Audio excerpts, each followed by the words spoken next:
Hello, it's Daryl here with the preamble. Thank you for downloading today's Total Soccer Show. Today's show is one really good, I think. It's mostly about the USA v Portugal, or Portugal v USA. Taylor and I give a preview of what to look out for Portugal and what we'd like to see the US do in terms of lineup.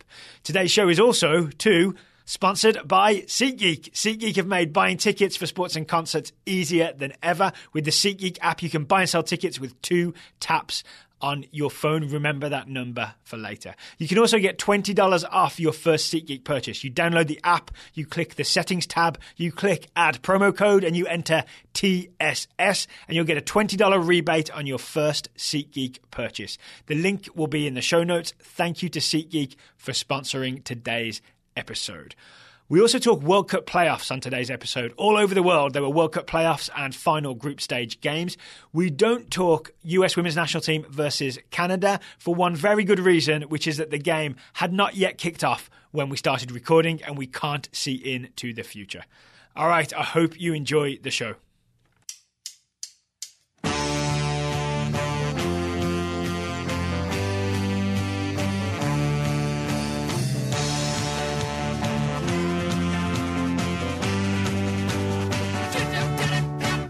Hello and welcome to the Total Soccer Show. My name is Daryl Grove. Sitting across this fine wooden table from me is a man who won't be starting for the US against Portugal on Tuesday. It's Taylor Rockwell. Hello. Hello. This is how you break it to me? Yep. This is how that news comes through? I think your date of birth should have been the dead giveaway. Oh, yeah. Well, there's that. It's a young man's game. It's very ageist of you. That's how we're starting off. I'm sorry, everyone who's 33 or older. Daryl wants nothing to do with you.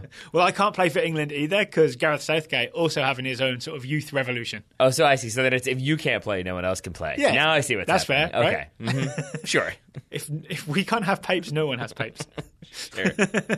All right, so we're going to preview Portugal v USA, which is this Tuesday, and we've double-checked. It's 3:45 p.m. Eastern kickoff. It's on Fox Sports 1. I feel like you've quintuple-checked. I have. But in the end, we've established 3:45 for sure. It's 8:45 in Portugal. They're 5 hours ahead, so 3:45 Eastern. And the weird thing is, most football federations, the kickoff time they say is the kickoff time that the game kicks off. Yeah. So it really is 3:45 Eastern. Even Andrew Das approves. We're pretty sure. We're pretty sure. I'm really confident. Okay, should we, before we preview it, we'll kind of set the scene for this game. If you haven't been paying attention, there was the recent unpleasantness, or what did Brian Sciaretta call it? The downfall. The downfall, which is much more dramatic. Yeah.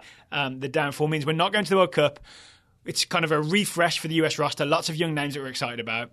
Portugal, in the same way, they are going to the World Cup, but they also have a lot of sort of younger names. Right. And here's the thing that I've realised.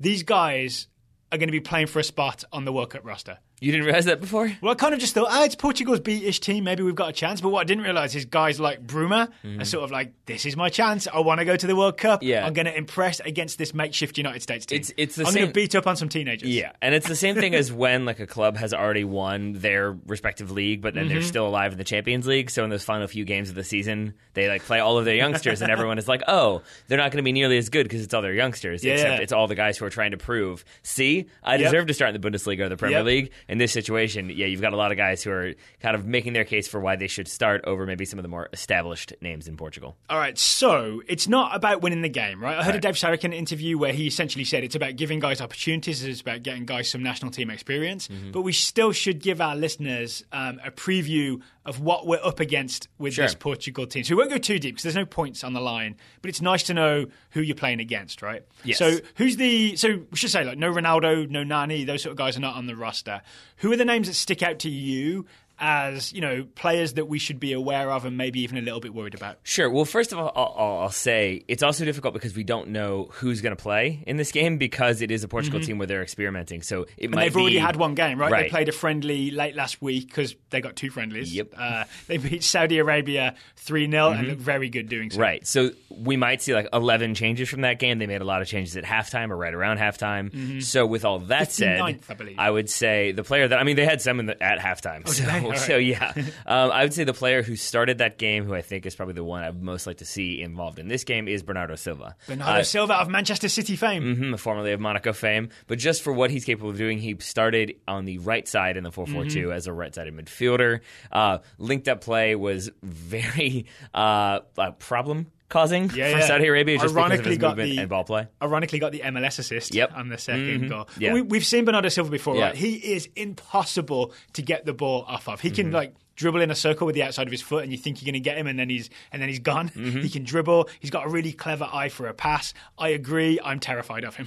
That's fair. The other one that I would very much like to see came on in the got the game in front of me now in the 75th minute. Ruben Ruben Neves. Yes. Yeah. He plays for Wolverhampton. Daryl's own. I don't know if you've ever heard of him before or that club. I would like to see what he can do, just because I didn't see this entire game against Saudi Arabia, so I can't really discuss those 15 minutes, so I'd like to see him against the United States, see what he's capable of, if only so I can prepare for next season in the Premier League. He can spread the play, I'll say that. Yeah. All right. What about you? I'm looking at number 7, and I'm always nervous pronouncing his name. Is this 20-year-old Valencia attacking midfielder. His name, I believe, is Gonzalo Guedes. He scored the second goal and assisted on the first goal in that 3-0 win over Saudi Arabia. And he's going to play off, when he does play for them, he plays off the striker. So it's 4-4-2, but he's sort of floating a little bit. Attacking midfielder, all the moves. Yep. This kid has got all the moves. Yep. And if he doesn't, then he's wearing Ronaldo's number 7. I've just realised that's a big number to wear for Portugal at the moment. It really is. That's gutsy. So yes, you've got to watch him, and then even if he isn't having all the moves, then you might have them from Bruma, RB Leipzig, formerly of Galatasaray. Total Sky Network. Yeah, I mean, he's real fast. He's really good with precision dribbling. I feel like I've seen a number of goals from him where he dribbles down the end line and then plays it across or shoots at the near post and somehow puts it in. So I feel like his kind of pace and physicality and trickery could cause problems for that U.S. defense. So my guess is either it's Bruma or it's Guedes starts, but either one starts, they're going to be the sort of flashy danger man. The less flashy, but sometimes more effective, is number 9. Andre Silva. So I remember him. I thought you were going a different way with it. I remember him from Euro 2016. He's kind of good in the air, lots of little flick-ons, clever striker. He earned a move to Milan over the summer. I'm not sure how that's gone. Haven't heard of him scoring a bunch of goals, but he's still a quality player. It'll be a big test for if it's Matt Miazga or CCV. Even if it's John Brooks and Tim Ream, it's a big test for those guys to face a striker of that quality. And then where I thought you were going to go when you said more proven, but still just as deadly. Thought you were talking about Pepe. Yeah, so Pepe started this game, right? Yeah, it was Pepe Neto started against Saudi Arabia. So, experienced, very experienced in Pepe's case. The one names. Centre-back partnership. The Oneaters. They're also going to have... Portugal always seem to have... Did you get that reference? I feel like you didn't get that No, reference. I just laughed and moved on. That's fair. What's it about? It's from that thing... Is it that thing you do? The Tom Hanks movie? I haven't seen that. They're called The Wonders, but they spell it ONE, so everybody calls them the Oneaters. You're welcome. Moving on. I once went to see... do you remember the Irish film Once? No. It's kind of the musical. I feel like now you're trying to one-up me with movie knowledge. Glenn Hansard? No? Nope. It was 10 years ago? Okay, so I went to see that here at the West Hampton, the theatre. That's why I didn't see it. Okay, so because the West Hampton Theatre, it was a 2-screen theatre in Richmond, it had lots of foreign films. So when I called to try and ask if they were showing it, the lady on the other end was like, "You mean Anche?" Wow. Why? Because all the films that come through there are usually French or Spanish or something. Yeah. So they always have a weird pronunciation. But why would one be Anche? Once. Oh, once. Thank you. I thought it was one. I got real confused. Anche. Oh, no. Oh, no, West Hampton. Either way, great movie. Sure. So one guy that I don't know who it'll be, but there's always back to this a big defensive midfielder. Yeah. Right. Sometimes usually a 6-foot guy who's really strong in the tackle, but then can bring the ball out. It's often William Carvalho. Remember him from the Euros? I'm familiar with the man. Against Saudi Arabia, it was number 13, Danilo Pereira. So that could be the guy that our attacking midfielders are going to have to get around in midfield. You got Pereira, then you got Pepe and Neto. That's some big guys to try and navigate. Yep. Partnering Pereira was Manuel Fernandez, who I thought had retired because he used to play for Besiktas long ago. Yeah. But he is 31, so it's not just Did he score? He scored the first goal. Did he? Yeah, I think he did. So it's not just a young, inexperienced Portugal team. So again, it is going to be difficult for the United States because you've got that mixture of old head veterans, some of whom are maybe still in consideration. Some are there to kind of shepherd the youngsters through. Yep. Then you've got the youngsters who are trying to prove themselves. You've got the guys who are maybe just on the edge already, who are now trying to maybe prove that they deserve to start. I'd say Bernardo Silva's in that category. I'd also say João Mario is in that category. I think he's going to wear number 10. He's at Inter. He played at Euro 2016. Yeah. I'm weirdly excited now because I'm going to get to watch this Portugal team, but worried because these young US players are going up against them. Correct. Before we move on, one final thing is we both noticed from the highlights attacking fullbacks. Yep. We don't know who it'll be because they seem to have 4 fullbacks and they shifted it around a bit during the Saudi Arabia game, but they kept getting forward. Yeah. So there's going to be a lot to deal with. And then it's Portugal again. It's Portugal at home with players trying to prove that they should go to the World Cup. It's going to be an aggressive side. And they're not going to sit back and look to counter. And it's going to be an emotional night because it's a big benefit for the recent forest fires. Did you see all that as well? So there's going to be a lot of emotion and a lot of youngsters or guys in their mid-20s on the fringes of the national team trying to prove themselves. Do you consider that the scene has been set? Yes. Before we start talking about the United States. Yes. Okay. So all that in mind. Should we do how we would like to see the US lineup? Can I say, honestly, I found this really hard. Yep. Once I sat down to try and pick an 11, I suddenly realised the thing I had in my head, which was Jonathan Gonzalez, Weston McKennie, Tyler Adams, give me that 3-man midfield, let's go. Yeah. Because Jonathan Gonzalez isn't there, it suddenly got kind of complicated.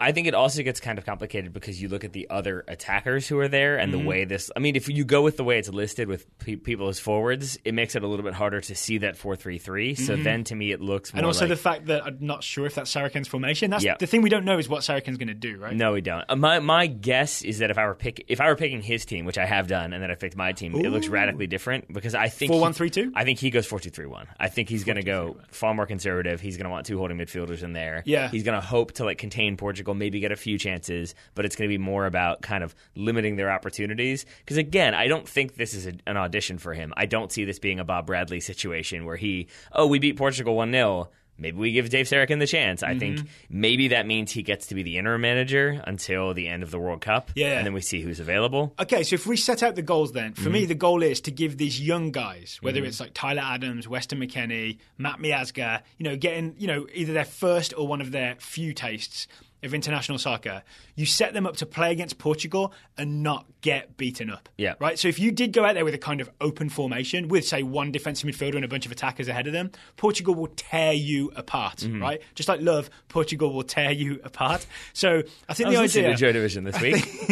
I think the idea should be that we do have some sort of counter-attacking style in this game with enough bodies in midfield to absorb some pressure and then hit them on the break so that we go in there smart and with a fighting chance and not... Because imagine if Tyler Adams and Weston McKennie, their first game for the US is just having balls ping around them and too many Portuguese players running past them and oh no, where's Bruma gone? I think that's not a good introduction. That doesn't benefit them at all. No. Right? No. So, with all that said, do we want to go with what we think Sarakin will do first, or do we want to go with our selections? Reading your face, it sounds like you want to go with what you think Sarakin will do. Just because I feel like that was the one where it was a little bit harder than... Because me just picking what I want, really the only hard part was who do we put in attack? Okay. For Sarakin, though, I think there are certain things he's going to do. Okay. And because of that, it becomes harder. Because, for example...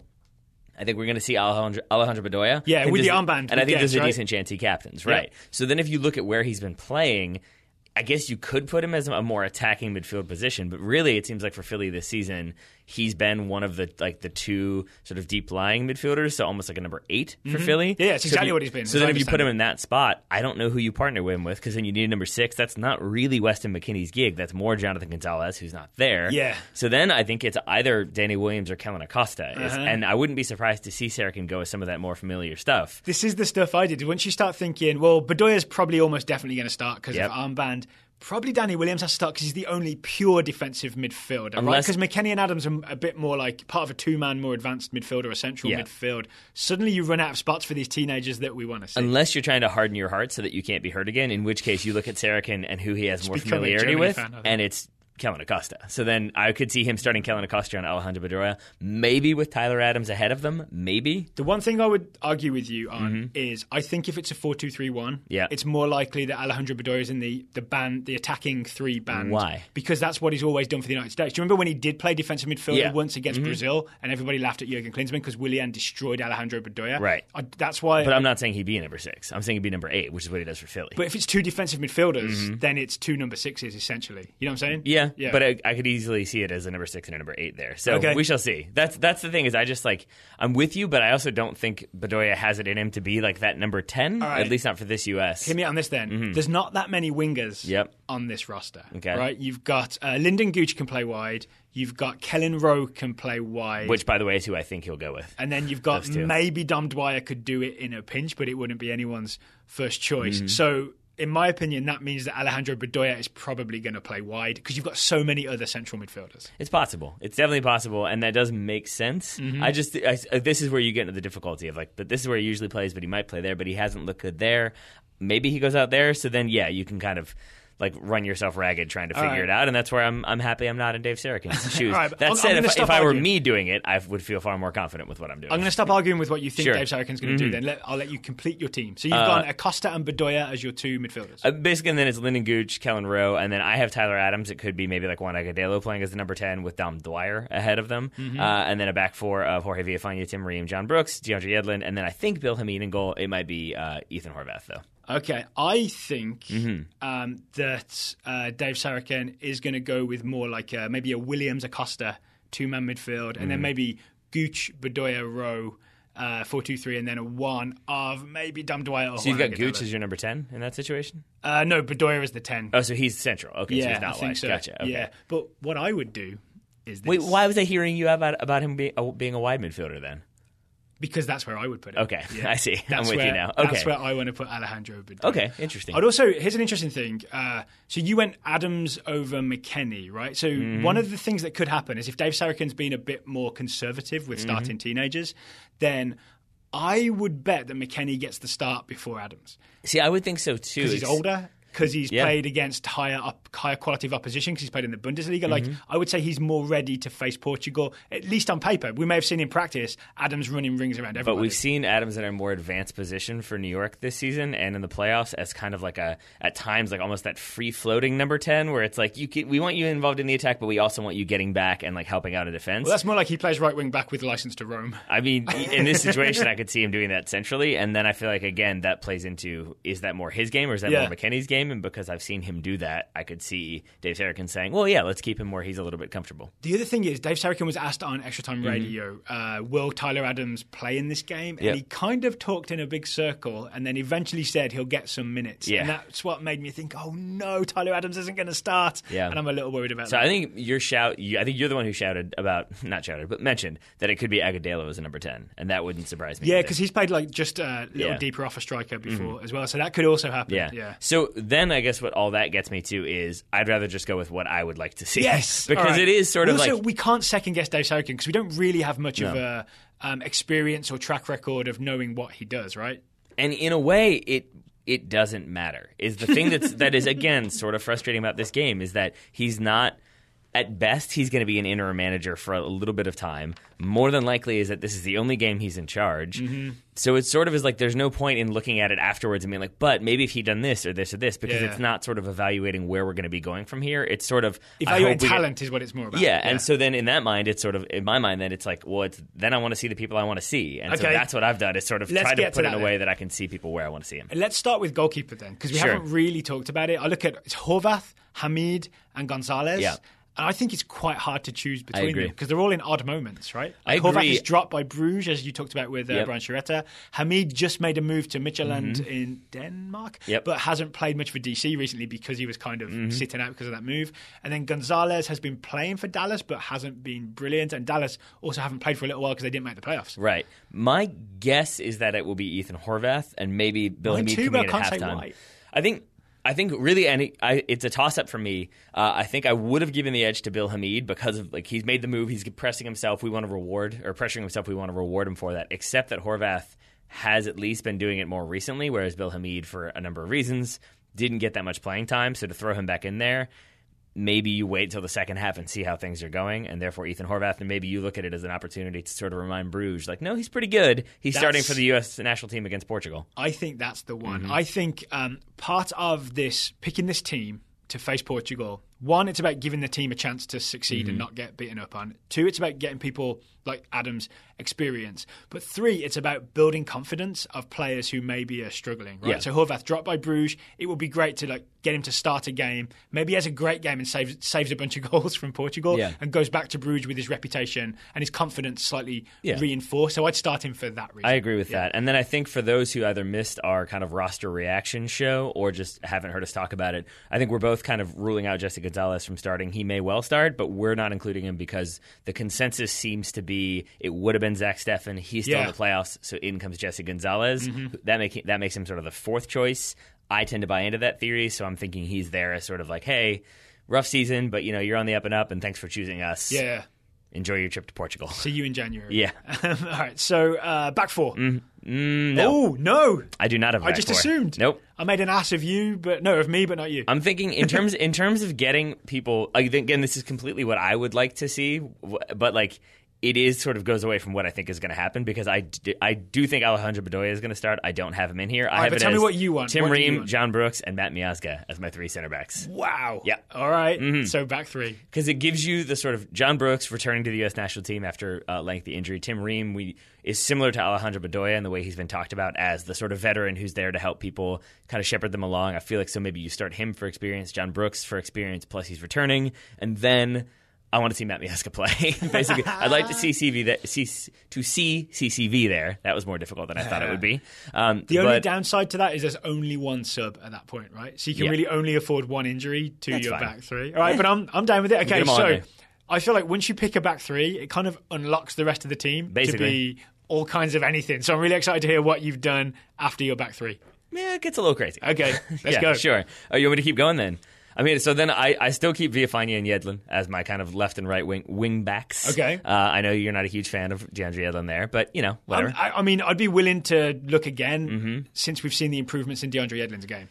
Maybe you put Tyler Adams as a left wing back? Because why not? No, I've got Jorge Villafana. And then I've got Danny Williams, Weston McKennie as my holding midfielders in there. So it's almost like a 3-4. That suits Weston McKennie. And then Tyler Adams in there too. So then you've got that kind of I feel like you'd think Tyler Adams is a number 10 when he's really not. He's not. No, he's definitely not. And we even talked about this previously. It should be Williams holding and then McKennie and Adams as like a I just want everyone sitting back. No, it's essentially the other problem with this roster, if you want to say it's a problem, is that I don't necessarily trust a lot of these attacking options because Dom Dwyer, still new to the U.S. national team, didn't have his greatest season ever. Juan Agudelo, I would say the same. He's a proven entity, but didn't have his best season. I'm not sure he's a proven entity. I think the jury is still out even after 7 years on the national team. You are correct. But what I mean to say is more so proven entity in terms of probably like the 4th most caps on this team. Right, I see. So that's what I mean. And then Josh Sargent, I would say still too young. I'm excited to see him in there. I'm guessing same comments as Sarkin, right? The Sarkin interview on Extra Time Radio. They asked him about Josh Sargent, and he essentially said like, we're just getting him in camp. We thought it essentially helps his game. Yeah. Between now and when he moves to Bremen in March, when he turns 18, like he's not doing anything really. He's not playing any games. So being part of a US men's national team camp like just helps him along a little bit. And I think he essentially said, we don't know if we're going to put any pressure on him, meaning we don't know if we're going to play him. So I certainly wouldn't expect him to start. You might see him get 10 minutes, 5 minutes, 2 minutes as a gesture, but it's more about just Sargent being in camp. Yeah. Unfortunately, it'd be exciting to see it. But again, didn't we talk on the roster release showed that Pepe could eat him alive? Yeah. And so really like you get rid of those guys and suddenly you like CJ Sapong is in there, but he's kind of like the big physical target man. Yeah, as I understand it, he's a bit of a target man. And then Lyndon Gooch, like he's good, but he's for last place Sunderland and isn't even starting regularly for them. Kellen Rowe, his team didn't make the playoffs. We like what we saw from him in the Gold Cup, but again, that's a limited survey range. And so suddenly you look at it and it's like, yeah, there's not that many like obvious. Oh yeah, he's obviously going here in terms of your attack. And so for me, it's like put Tyler Adams in there, let him float, put people under pressure, and then maybe Juan Agudelo and Dom Dwyer, maybe CJ Sapong flicking on for Dom Dwyer. But yeah, it's more of that like 3-4-1-2, something like that. All right, I think I like it. Yeah, it's weird, right? Because Tyler Adams isn't a number 10. So why do you choose no Bedoya? I think because it doesn't excite me that much. # play your kids? I think so, but I like I like Alejandro Bedoya. I like his feistiness. I like that he's been there for the United States. And so I think that's just it, is that then it comes down to like maybe you play him in that Tyler Adams role, but I think I'd rather see Tyler Adams. But I think Alejandro Bedoya gives you more stability. So it's that sort of, I could talk myself into any number of things. So you're right, maybe it's going to be so interesting when this starting 11's released. Yep. So 2:45 probably, an hour before kickoff, we'll be like, oh, that's what he was thinking. Yeah, but Ale, if you're listening, which you're not, but if you are, I love you, and I'm happy that you're in this team. You mean Aloy Bedoya? Is it Aloy? I mean, that's what I call him, because he's the alloy for the young silver. All right, let's just move on quickly. I'm pretty sure it's Ale. Alejandro. It is. No, it is. Alejandro, It is. excuse me. I was making it was wordplay. Terrible jokes. Terrible. All right, can we move on to my team? Sure. Okay, so I agree with you. Horvath in goal for all the reasons we talked about. And then a back three, obviously.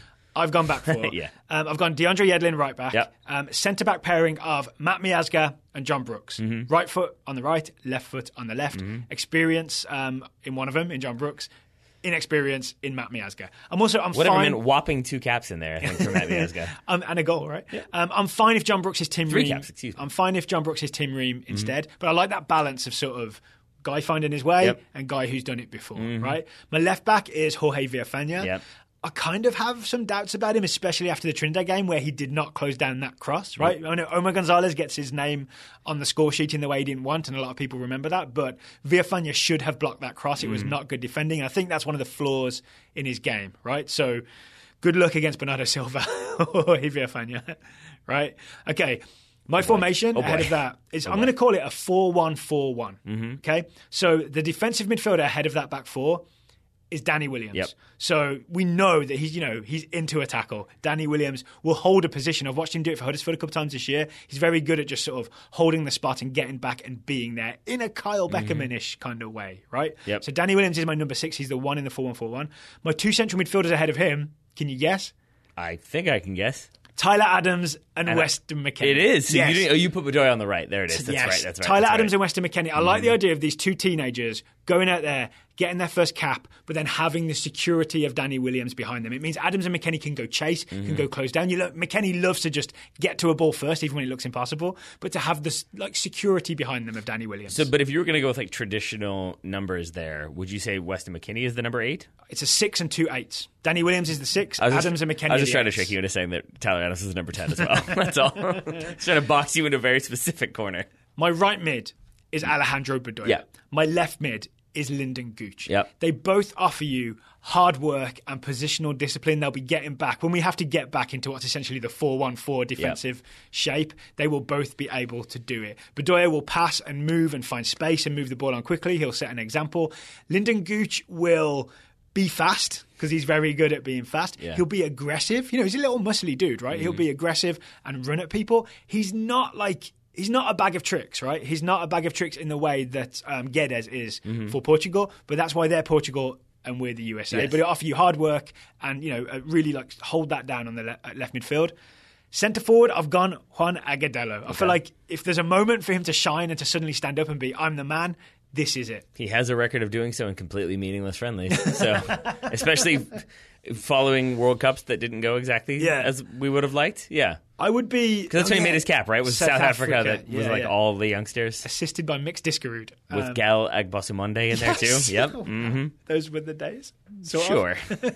But if it's not Agudelo, if it's Dom Dwyer, then I think that's useful because he'll run and close people down and just hassle those Portuguese defenders. Pepe might be like, who is this? I'm not happy. This guy keeps kicking me. And that's the thing. And again, it could be any number of things because then you think about, Pepe could be hassling people. You want people running off. Dwyer hassling Pepe is what I'm imagining. Well, yeah, but I'm also imagining Pepe having to deal with physicality a little bit more. Maybe that causes him some problems. So maybe it is CJ Sapong, who, as we just realized today, was the top American goal scorer in Major League Soccer this season. So he's the 9th top scorer in MLS, but the first top American scorer with 16 goals, one ahead of Josie Altidore.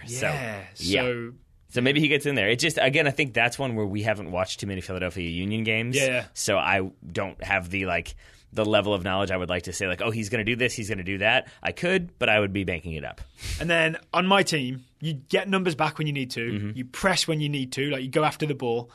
Then you have, I think I'm going to have Kellen Acosta coming in, maybe into one of those 3 midfield spots. Kellen Rowe coming in, maybe out wide, maybe for Bedoya or Gooch, to get some of those first time balls in. So that's my team. And then maybe CCV comes in for the last 5-10 minutes. Just get him a cap. I say let's just combine it. Let's just have a back 3 and a back 4 all at once. A back 7? Yeah, why not? That might be what we end up doing. Probably. As Portugal pass the ball around. I do think you're right, though, that if you're going to go against Portugal, and as we talked about, Bernardo Silva probably starting, or at least could theoretically start as a right midfielder, you probably don't want to go with the back 3. Because that's not something you've ever done before. You're probably going to go with tried and true, but that's where I go 4-2-3-1. He'll be picking balls into those channels as well, right? Mm-hmm. Yeah, so there's all that going on. Oh, boy. But I'm not against it. We see back 3, then we see a back 3. No, I think I like yours more. I'm willing. Right. It's my favourite episode of TSS. I'm willing to concede when I'm wrong, and I'm pretty sure I'm wrong there. So that's fine. I like a back 3, but maybe not at this point in time. So I essentially just wanted to make sure to get Bedoya on the field, but also get Adams and McKennie in central midfield with some security behind them. Oh, and Eric Lehigh is there too. Oh, yeah. So actually, that's an option. Maybe Lehigh could play fullback instead of Villafana. Yeah. That's a thing that could happen. It is. Yeah. It is a thing that could happen. You're not wrong. Okay. Anything else to add on this game? No, other than it's definitely happening. It's definitely happening. 3:45 p.m. Eastern on Tuesday. It's going to be on Fox Sports 1. It's also on Univision, I believe, and UDN, which I believe is different. You are correct on all accounts. I'm going to say this. I'm going to make this, even though my roster was wrong, I'm going to make this executive decision as long as you co-stamp. I'm going to say no quick take, hot take for this one because it's friendly in the afternoon, unless we think it deserves it. So if it's like 1-0 Portugal, maybe not that much. We'll watch it again, take our time. But if it is Tyler Adams hat trick, but if it is like 2-2 and it's like a really dramatic game and there's lots to talk about, so we're going to watch in studio anyway. Okay, but we'll have a review that day. Yeah, Tuesday evening we'll have a review out of USA Portugal. Whatever happens, fingers crossed. But if there's no quick take, hot take, it's not our fault. Blame the United States. Blame Dave Sarri. Yeah. All right, we have got lots more World Cup playoffs to talk about. There were teams that made the World Cup playoffs. There sure were. But first, we have a sponsor. It's a new sponsor. It is Away Days. Today's sponsor is Away Days. They are an independent soccer clothing brand based out of Boston. It is one man, Martin, who has designed and sourced some soccer clothing himself. Mm-hmm. So basically, he does the designs because he wasn't happy with some of the options that he saw. We're not going to name clubs, but he wanted to see more unique, interesting designs. I'd be happy to name clubs. It's okay. They've been named. They've been named plenty this offseason, and we'll leave it at that. He's from the Boston area. There you go. Let's put it that way. So he does that, but then there's also the mystery kit idea, which I know is something that you're a big fan of. So why don't you talk about it? So it's $25, and then you tell Away Days Football your size. You say, I'm a large. $25, send me a mystery kit. And what happens is they'll send you a kit. It won't be sort of a big name team, right? So the example is like, if you're an Arsenal fan, there's no chance you're getting a Spurs kit. Yeah. But it will be some kind of smaller or obscure football team. So it's kind of like a hipster surprise that comes in the mail. Apparently it's the most popular option at Away Days is the mystery kit for $25. And these are new and authentic jerseys. Yes. And so what we've thought about is like, so then what are the clubs that could be in there that are sort of random and out there? And we've tried to think, if we were going to assign somebody a jersey, if we were going to give somebody a random jersey, who would it be from? Yeah. And I feel like I would still want it to be slightly a teensy-tiny bit familiar, but also kind of out there. That's what I've gone with as well. So I have gone with, I'm not even going to pronounce this right because it's Finnish, Kuopion Palloseura. But because I feel like Scandinavians have like a beautiful rhythmic way of speaking, I feel like it's more like Kuopion Palloseura. So it'd be worth getting that jersey just to be able to say Yes, but that is the Finnish club that Freddie Adu played for. No way. Yes. Oh. They are now second in the Veikkausliiga. Yeah. Again, probably butchering that one. He also went on loan to a third division club, but I couldn't really figure out where they were or if their jerseys are even commercially available. A seperate line of mystery kit Freddie Adu edition. I mean, there are lots of options. When you incorporate the number of teams he's been on trial with, there are really a lot of options out there. So yes, Kuopion Palloseura. So the obscure team I chose, Finnish Italian, was Nagoya Grampus 8. Oh yeah. Nagoya Grampus 8 is a Japanese team. They're the first obscure team I ever became aware of in the 90s. Can you ever guess why? No, I can't. Gary Lineker moved there for a big J-League payday in like the early 90s. I want to say it was like 93-ish. He sort of, towards the end of his career, was one of the first foreigners that went over to Japan to play in the J-League. He played for Nagoya Grampus 8. Wow. Was that really near the end of his career? Yeah. Wasn't he at Barcelona in 89? Oh, yeah, but then he came back to England after that. Okay. So, yeah, he was like, okay, I think I know it. Wikipedia game. He was at Leicester, Everton. Yep. Spent a good few years at Everton. Then Barcelona. Then maybe another team, but then he came back and played for Spurs. I believe that's not how the Wikipedia played game for works, Spurs for a long old time, scored a bunch of goals, and then he had a big payday right at the end for Nagoya Grampus 8. All right, pulling up the Wikipedia page now. You said Leicester, Everton. Yep. And then? Barcelona. And then? Somewhere maybe I can't think of, but then Spurs. Nowhere else. Tottenham and then Nagoya Grampus 8. You got them all. Well done, Daryl Grove. But here's what I found about Nagoya Grampus 8. They've been relegated. Oh, no. They're in the J League 2 right now. All right. Yep. So that's plenty obscure then. They were relegated last year. I mean, Lineker's not to blame, right? It's been a long time since he was there. You never know. But maybe he bankrupted them. This led to a whole 24 years ago. Tim Catcher, our friend Tim Catcher, said, "Hey, when you talk about Pro Rel, take a look at the J League. They have this wonderful promotion relegation expansion system where they had promotion relegation, but the teams that became Division 1 like J League had to meet certain standards. So it's almost like with US soccer where you have D1 standards. So if you win J League 2, you still have to meet the standards to get there. Okay. Right? So it's like it was promotion relegation, but also with an element of expansion because they still closed the gates a little bit to make it higher. I think they're not alone in that one. I believe France does that too because there was like this tiny mountain village town that qualified for. Well, those are special examples for tiny teams. Yeah, right? exactly. Yeah. But I mean, still, it could work. That could definitely work if you have like a team that barely gets 14 players for every game, but somehow makes it. Yeah. So the mystery kits are from away days, but the mystery kits aren't the only thing they do, right? So a lot of what I really like is the design on the T-shirts. It's essentially 2 soccer balls in a really nice graphic. I'm probably phrasing this incorrectly, but a nice graphic designy kind of way. Yeah. You see it. You see a thing, and you're like, oh, a graphic designer did that. Yes. Versus it's a thing that I tried to draw and then gave up on 14,000 times. Yes, I'm familiar with that. Really nice graphic designer design of 2 soccer balls. I would say, see, here's an interesting, not quite Rorschach, but I see 1 soccer ball and 1 globe. That's what I see in there. Yes. That might based be on the grid plan. Systems. Yes. That might be what it is. Your eye's better than mine. I don't know. Then again, this whole 4-2-3-1 or 4-1-4-1 back 3. I don't know what to feel anymore.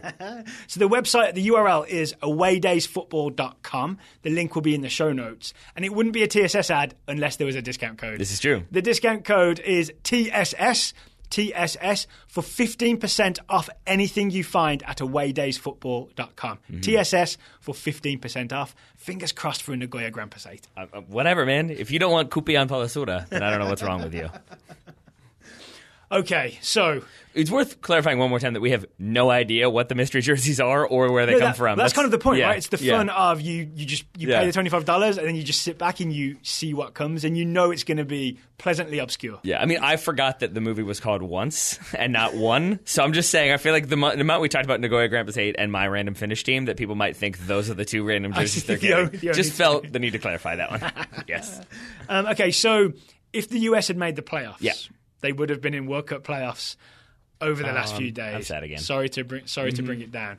But that does mean there's been a lot of action, right? The first legs of the European playoffs and some of the second legs have already happened. And I want to just maybe do a quick overview of who's qualified and who hasn't and what's going on. Okay. Maybe actually let's start in Africa. Okay. So Africa, there were not World Cup playoffs. They were just the final days of the group stage, right? With, a couple exceptions. With a couple exceptions? Because we have the one group, the final group I think it is, that Senegal and South Africa are in. That was the one where the match had to be replayed because of some terrible officiating / corrupt officiating. And South Africa won the first version. Yes. The replay was won by Senegal 2-0, and Senegal are going to the World Cup. So they're going, but they still have games to play, which I'm sure nobody wants to participate in. But are they qualified? Yes. Okay. Senegal are on top of the group with 13. Next place team is Uganda with 9. So Sadio Mane is going to the World Cup? Yes. Yes. That's all I ever wanted. Yes. Oh, wait. I'm sorry. I read that wrong. Senegal top, Burkina Faso in second, but they can't be caught. So yes, it's done and dusted. Sadio Mane has to go to the World Cup. Yes, he's definitely going. We're kind of at peak Sadio right now. Yeah, I think so. Okay. Your other qualifiers are Nigeria and then Tunisia, Morocco, Egypt. It's sort of a North African sweep. The only 2 North African teams that missed out were Libya and Algeria. Yes. Surprising about Algeria, sort of, given, I think, especially since they finished bottom of their group, I believe. I do wonder, though, if this is the start of the changing of the guard in Africa a little bit. Because for so long, it's been a lot of Ghana, those... Ivory Coast, Cameroon. Those aren't... You'd think of those as almost the big three, right? Exactly, and none of them are going this time around. But apologies to Nigerians. Nigerians are also big four. But Nigeria kind of do that. They like make one, miss one. It seems to be the kind of pattern. It's just Africa's hard. African qualifying is hard. There are too many good teams and not enough spots. True, but like you look at the Ivory Coast team, and there's definitely still talent in there. Obviously, you've got... Wilfried Zaha? Gervinho, question mark. But yeah, Wilfried Zaha, amongst others. But it's sort of, I think a lot of it, though, in my mind, is Ghana as well. It's a lot of players that I've known from the past 10, 15 years. Asamoah Gyan. Yeah, but like think of Ivory Coast, and it's like, oh, the Torres and Didier Drogba's in there, and Solomon Kalou gets minutes, and like it looks like this really, really like full team. And then you start to think about, well, no, that guy's retired, that guy's retired, that guy's retired. And it does feel like a lot of the other countries are sort of getting younger and really challenging for those spots, and that's what you see in terms of who's qualified. That's why Morocco's going instead of Ivory Coast. I mean, that as well as a process of naturalization, I think hasn't hurt Morocco, but yeah. All right, so that's African qualifying. We're doing this very briefly just to get the word out there. New Zealand and Peru drew 0-0 in it's like an inter-confederation playoff. That means New Zealand now have to travel to Peru. I don't like their chances in Peru, no. I'll be honest. So that game will be coming up in the next few days.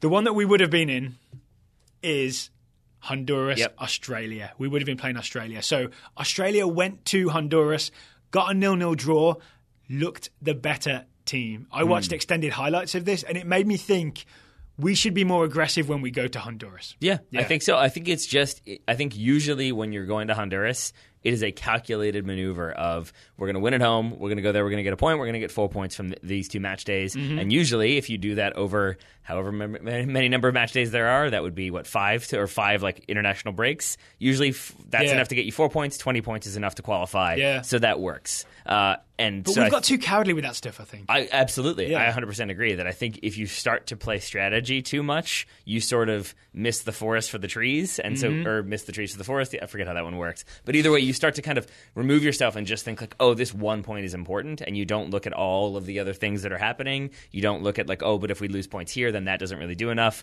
Let's just go and play our strongest team and win. So Australia went there. But maybe not the same 11 unchanged, because that doesn't work. Australia went to Honduras. There was long grass. There was a bumpy field, all the stuff the US is used to.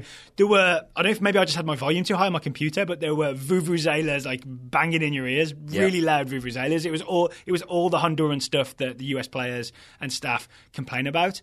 They went without Tim Cahill. He was injured.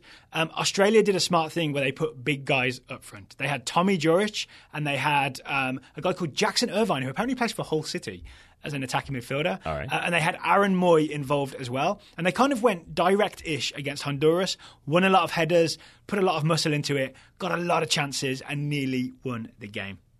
And I do think, though, that it's worth remembering how Australia got here. And the way they got here is by beating Syria in that playoff. Syria obviously not playing in Syria. Not that convincingly. No, but they're playing in a very bad pitch in a remote part of, I think, India is where they were playing. It might have been Thailand, I forget. But either way, it's like not, they're already going to like a weird stadium that they're not familiar with, where the temperature is going to be different and it's going to be a lot to have to deal with. And so I think that put Australia in a position where they're not just going straight from, oh, Asian qualifying didn't work out and now we're suddenly in Honduras. It is sort of like, well, we've already had this weird playoff series already, so I feel like maybe that helped them be a little bit more prepared for like suddenly showing up in Honduras. Yes, yeah. So there's a second leg to come where Honduras have to travel to Australia. Well, obviously Australia will be all up for that. I'm going to say I kind of don't care who wins that, because if Australia qualify, we get to see Aaron Moy at the World Cup. I'm becoming kind of a fan of Aaron Moy. If Honduras qualify, you get Albert Elise, you get Romulo Kyoto. There's a lot of really exciting attacking Honduran players. So either way, we're good, I feel like. Yeah, I think that's what we end up looking at, right? With some of these, is we're a little bit more neutral, so it becomes like who's going to be the more exciting team to be there for personal reasons. And really, I'm not sure who it would be. But I know our friend Ryan would rather Australia be there. So maybe I'll pull for Australia for that reason. All right. So that game's coming up in the next couple of days. I honestly can't work out what time it is because the time difference is so strange. There we go. So there were 4 UEFA playoffs, right? 8 teams, each over 2 legs. 6 of those games have been played, which is odd. The most attention-grabbing and controversial, should we start there, was Northern Ireland, Switzerland. Yes. So they played today in Switzerland. It finished 0-0. The first leg finished Northern Ireland 0, Switzerland 1. Right. A Rodriguez penalty kick from a Corry Evans handball from a Xherdan Shaqiri shot. Yes. Most people who've seen the replay say that was not a handball. Northern Ireland have been robbed. Yes. And when you say most people, you mean 99.9% of the internet, except for me, it seems. Now, this is where I'm going to say, Daryl, we have an unfortunate quote for you, because I believe earlier when we were discussing the Away Days logo, I have the quote written down of, your eyes are better than mine. Or I think you actually said your eye is better than mine. Your eye for design. Well, see, you didn't say that then, so now I feel like I'm right, and you have to be on my side.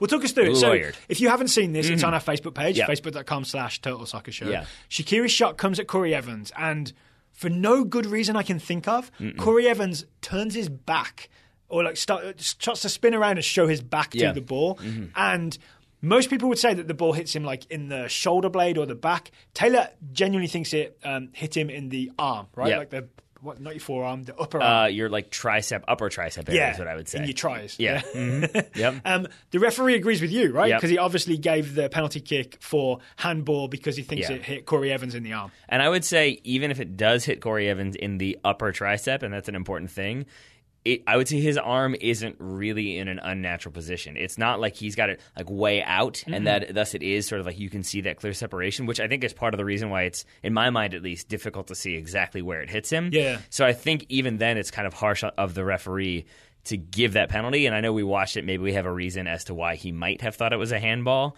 but I think I'm not even confident enough to say like, oh no, it definitely hits him in the tricep, because everyone out there, like really, I've looked, all the tweets, all the Reddit comments, all the reaction on our Facebook page has been like, that's a shocking decision.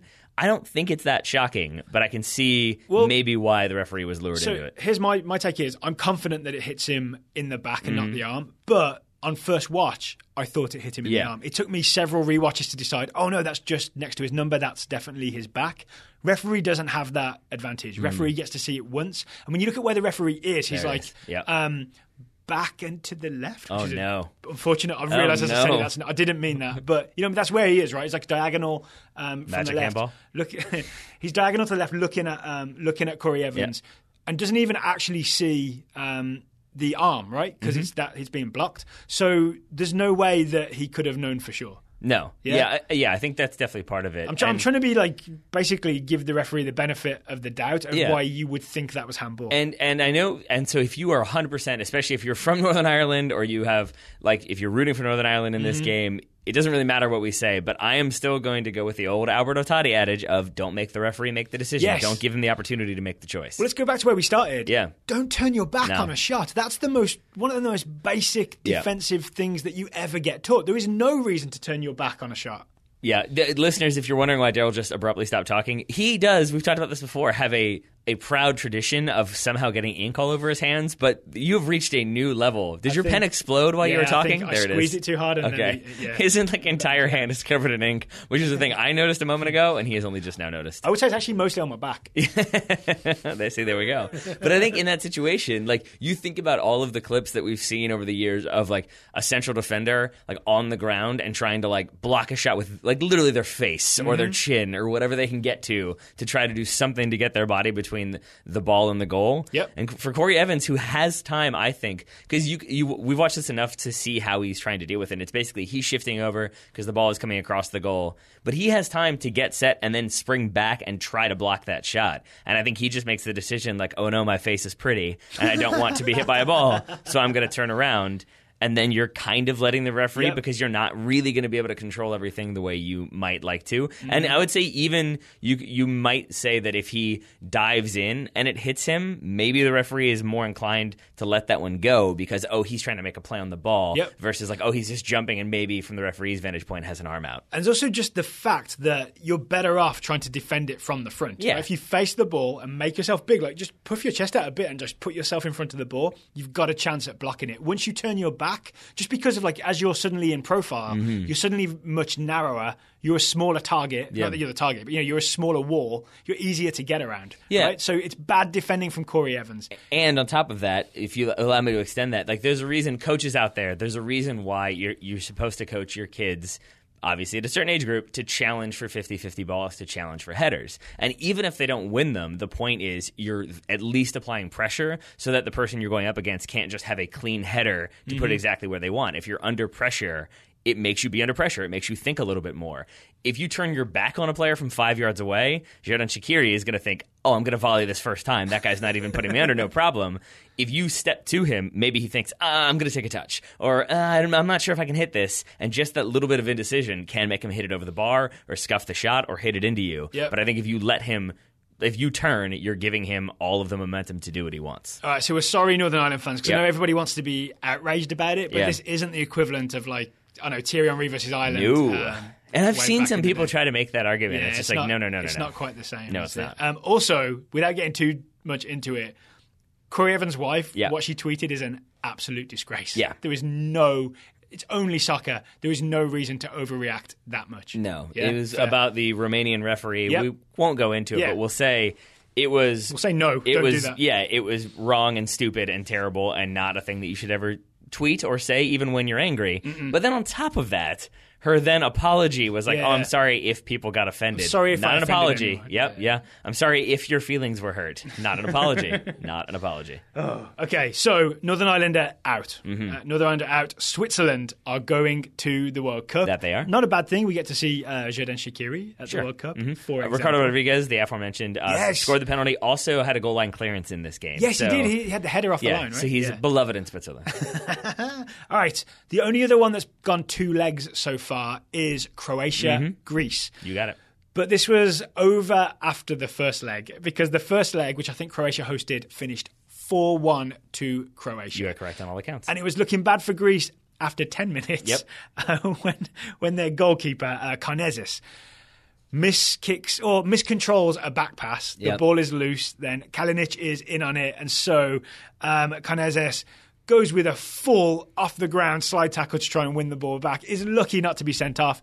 Gives away a penalty kick in the 10th minute. Luka Modric steps up. Not good. Puts it home, yeah. 9 minutes later, Kalinic has a beautiful, in the 6-yard box, poachers outside of the foot, like a redirected goal after a really nice Croatian move. Croatia are on the way. They we go. win 4-1. Second leg is 0-0 in Greece. So sorry, Greece fans.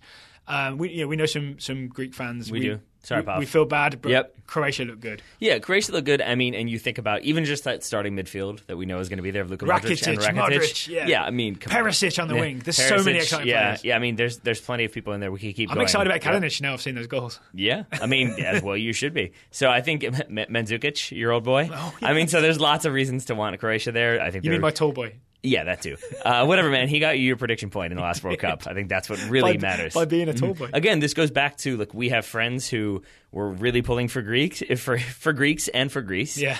But I feel like I feel like Croatia are going to give you more exciting soccer, or at least more exciting storylines. I love watching Luka Modric. Yeah, he's the Croatian Onoma. Sure. As you said, 2 games still remaining to be played. Tomorrow, that would be Monday, today, for most of you listening to this, Yeah. since it's late Sunday evening, is Italy-Sweden. Italy at home, but with the 1-0. down. Yep. They're 1-0 down. Verratti is There it is. suspended. Bonucci has a face mask. It's not Yes. looking good. Yeah, I think Chiellini already had stitches in his face heading into the first leg. I'm not sure what that was from.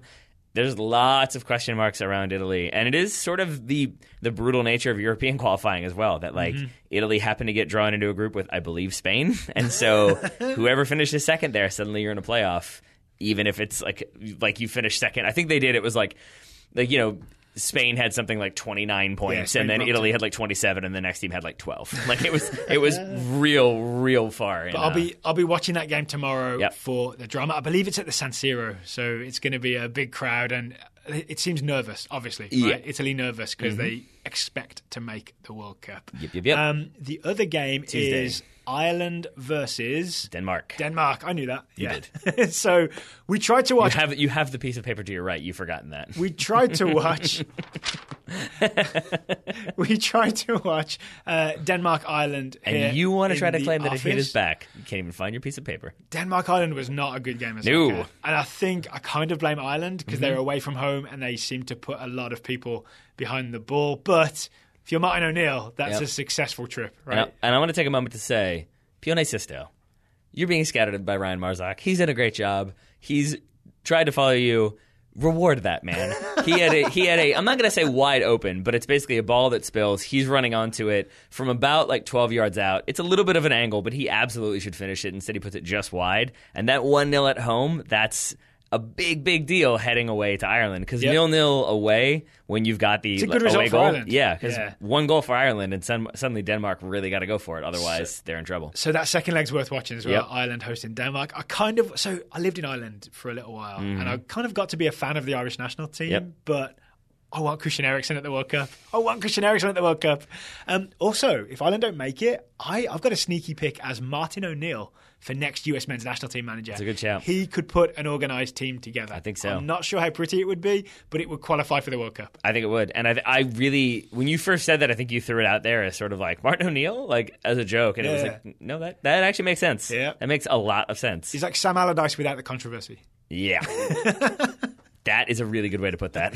It really, really is. It really, really is. And maybe we get Roy Keane as an assistant. Roy Keane, assistant US men's national team coach. Can you imagine?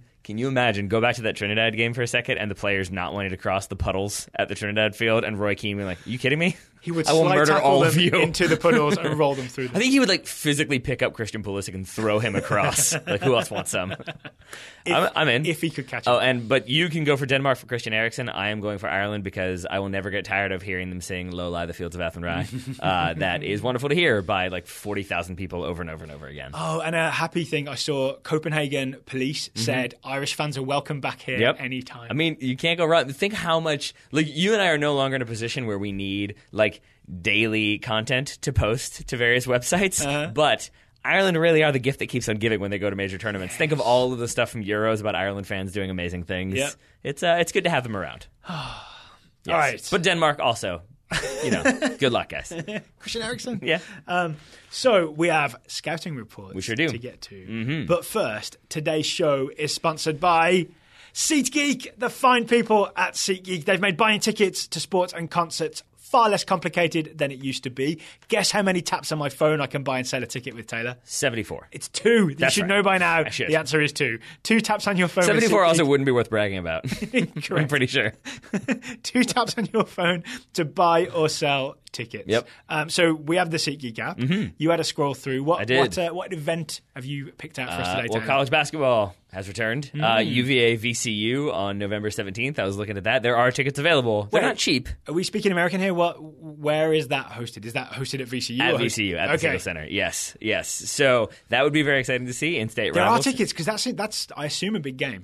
Yes, there are tickets, and I'll leave it at that. For more affordable basketball options, though, because you and I have talked about this, I've only seen a couple like college basketball games in the last like 5 years or so from being abroad. I saw VCU in the Final Four season. There we go. Yeah. I'm jealous of that one. And then I've never seen an NBA game, as weird as that is to say. Really? So we've talked about that before. So I've seen the Knicks play. Yeah, man. Yeah. I've never seen. I mean, I've seen it like on TV. It doesn't quite count. Yes. So the former Bullets are playing many games Wizards? at home. Yeah, there you go. Yeah, and there are many tickets available there for a variety of games for a variety of prices. Somehow it turns out you're not really selling me on this. Well, it's more so that like when Cleveland come to town, you can see the disparity between Cleveland and like Detroit, who I think are second in the East right now. I think their tickets available for like $12. So that tells you something. It certainly does. All right. LeBron sells tickets. So we can get basketball tickets on SeatGeek. Yeah. I think actually the very useful thing with SeatGeek is something like that VCU UVA game, which is how I am phrasing it. Home team first. That's fair. It's going to sell out quickly. It's going to be hard to get tickets, but people will resell their tickets on SeatGeek because it's become the app where you sell as well as buy. Yeah. So it really is that sort of like, I really want to go to this thing. They're sold out. Let me see what's there. There are almost always going to be tickets available. And best of all, you can get $20 off. There you go. Your first SeatGeek purchase, if you download the SeatGeek app, just like Taylor and I did, you click the settings tab, you enter promo code TSS for $20 off your first SeatGeek purchase, even if it's those $12 tickets that we talked about. Yes. And for people like living on a budget, I'll speak from experience and I'll say there have definitely been times when I'm like, I need to like buy this or I need to get a new one of these. Like, what's the budget we're looking at here? And I could totally imagine if I was like looking for tickets for an event and my wife being like, your budget's 60, and then looking and seeing that they were on sale for 50 and being like, but with the rebate, now they are 40. So I'm just wondering if we've saved some people money and stress that way. You know, if they're on sale for 50 and the rebate is 20. I said 60. Oh, did you? Okay. Yes, 60, and then she's given me Wait, no, I said no. Her budget was $50. They're on sale for $60. Rebate makes them $40. I see. I think is what I said. And you got $10 spare? Math is difficult. You got $10 spare, you could buy one Coke. There you go. One small Coca-Cola, yes. Thank you to SeatGeek for sponsoring today's episode. The promo code again was TSS. Mm-hmm. Now, my aforementioned papers. Yes, sir. I have scouting reports in front of me. You do. Some good ones today. Only a few over the weekend. 5 reports to get to, but they're all very interesting, Daryl Grove. You want me to go first? No, I'll go first. John Ramaswamy scouting Sam Rogers, 18-year-old American center back for Seattle Sounders 2. I did not know about Sam until you assigned him, so I'm excited to learn more. You are welcome. Rogers made 25 appearances for Seattle 2 this season in USL. To do so, he turned down an opportunity to play at Villanova. In an interview with college? Yes. Okay. In an interview with Travis Clark of Top Row Soccer. Spanish team. No. Villanova. He explained why. He said, I want to get onto... The Travis Clark? Mm-hmm. The Travis Clark. Yes. All right. You're familiar with him? I am. You've heard of him? I have. Okay. For Top Row Soccer, you've heard of that site? Yeah. Have you heard of their podcast? I haven't. Is it any good? No. Only every other week when the American hosts. When it's the British guy, it all goes downhill. It is very good. Just kidding. Sam Rogers explained why. He said, I wanted to get on the first team as soon as possible. I have really high expectations for myself, and I really want to play in Europe. And I think signing at 17 and maybe working my way into the first team by 19 sets myself up really well for that, kind of in the path of DeAndre Yedlin. Wow, this is an ambitious kid. It is indeed. I like it. I like it too. Sam Rogers. Mm-hmm. Andrew Elgerton is scouting Ryan Gauld, the 21-year-old Scottish midfielder, on loan at Sidi Aves from Sporting Club de Portugal.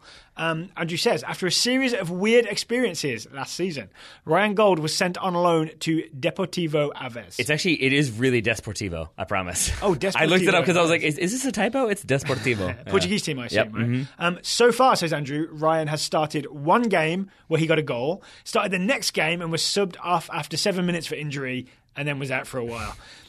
He's appeared 4 more times so far, all of which were as a late sub. In addition, during a game in which he was an unused sub, he managed to get a yellow card, and Andrew can't figure out why. So there you go.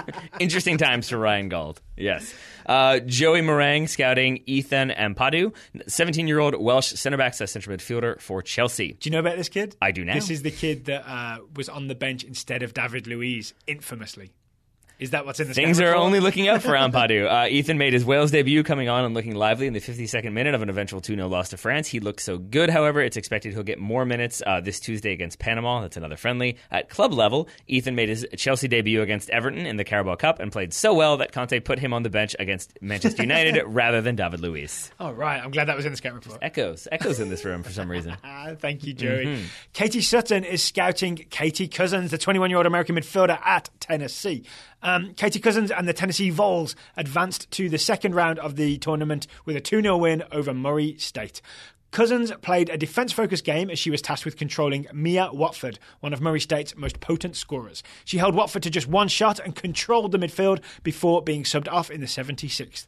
The Vols, which is short for volunteers, we learned last time, will travel to Washington State next weekend to continue their tournament run. Yes. Go Vols! And Katie also did a very good job to add that Tennessee's top scorer, Bunny Shaw, she went out of this game. It's a great name. She did. She was stretchered off. I think she was sent to the hospital. They found out at halftime that she was okay. Then they went on to win this game, but they don't know if she'll be available for that second game. Seems likely she won't be, so we'll see how Tennessee responds. I'm sure we'll talk about it at some point on the Top Drawer Soccer Show, which both of us host intermittently. And it's good both weeks. It is. It definitely is. Michael Heitman, scouting Junior Flores. I did some editorializing here, Daryl. The 21-year-old American, attacking midfielder, at Dortmund, Flores made the game day roster, but did not play in Dortmund's U23's league game versus Bonner SC.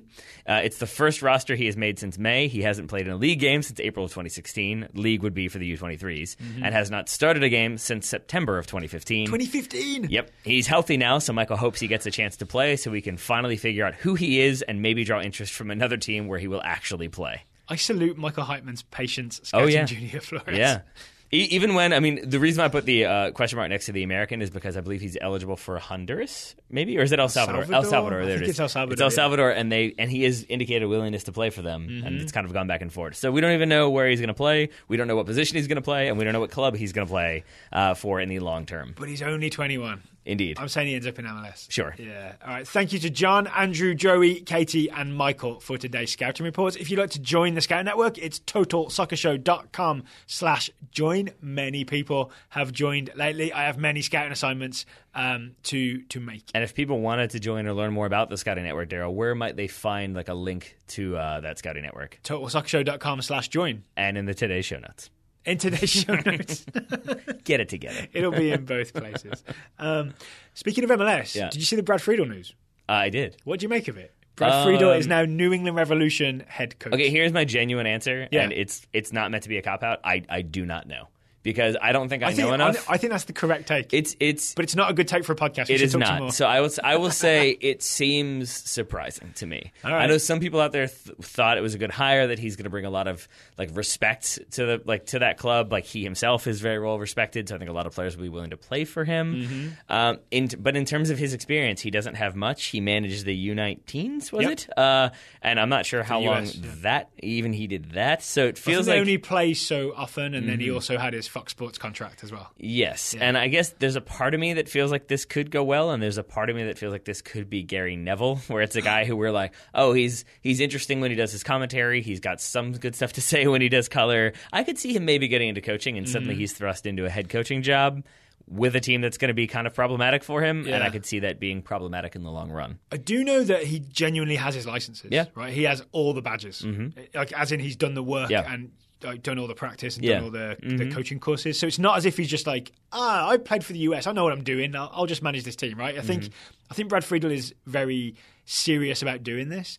And I also just kind of like the idea of a famous American taking charge of a Major League Soccer team, because there is a danger that suddenly the league gets taken over by the very talented likes of Tata Martino. And then we've got like a Premier League situation where most of the big name coaches are non-American. I would say this, though. I mean, you think about it, like like if you start listing the MLS coaches, there's a lot of options there for future American coaches, or future U.S. national team coaches. So there's plenty there.